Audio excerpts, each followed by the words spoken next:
tidak bisa ditahan bahwa bank sentral dunia itu juga akan bersama-sama untuk meningkatkan tingkat suku bunga, ya kan, untuk mengantisipasi naiknya inflasi yang cukup drastik di beberapa negara di developing countries, ya, developed countries especially, ya.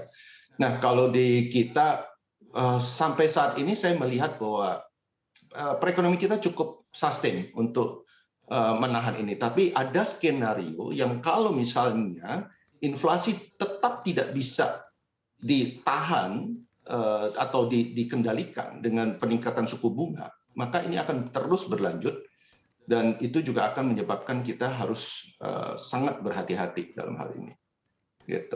Oke, artinya dibutuhkan kebijakan-kebijakan juga begitu. Anda sendiri melihat baik dari sisi moneter, kemudian juga kebijakan fiskal kita, sebetulnya seberapa besar begitu ya untuk membuat para pelaku pasar ini yakin akan pertumbuhan ekonomi Indonesia ini juga akan tetap baik di sepanjang tahun ini dan di tahun depan?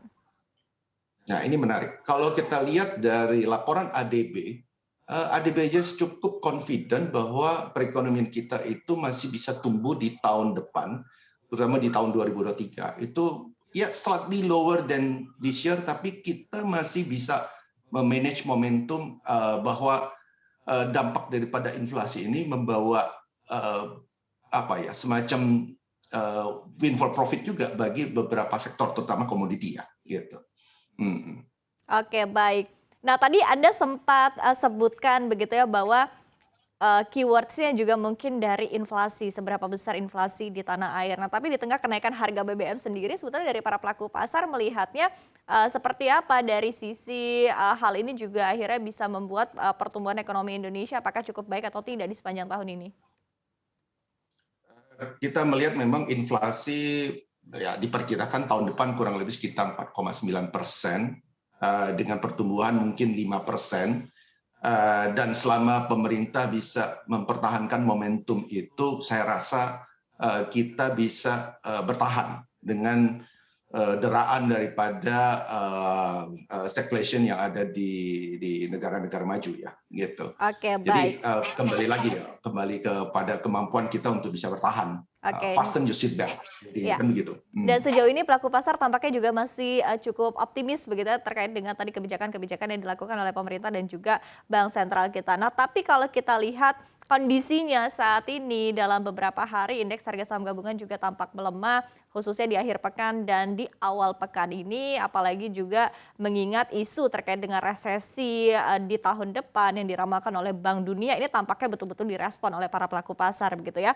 Nah, dari para pelaku pasar mengamati kondisi ini, apakah akan lebih cenderung wait and see atau memanfaatkan kesempatan untuk buy on weakness?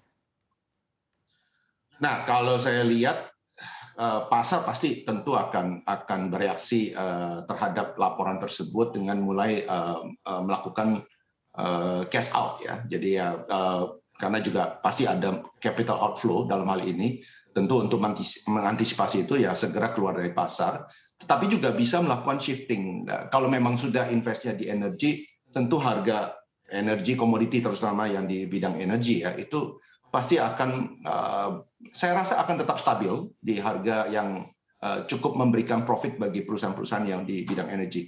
Namun yang harus kita antisipasi itu adalah bagaimana dengan perusahaan-perusahaan yang memiliki leverage yang tinggi. Nah, ini yang cukup mengkhawatirkan. Kalau perusahaan-perusahaan itu memiliki exposure terutama US loan ataupun juga dia memiliki pinjaman yang leverage yang cukup tinggi, sehingga untuk menahan goncangan ini yang ditakutkan perusahaan harus menghadapi semacam ya kesulitan dalam hal kalau terjadi pengetatan likuiditas.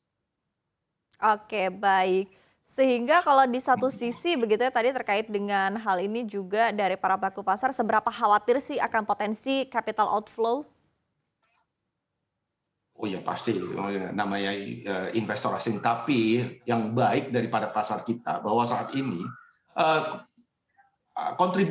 kontribusi dari pemain domestik sudah cukup besar. Jadi hampir 60% kita sudah didominasi oleh investor domestik. Namun ya namanya goncangan ya pasti akan terjadi.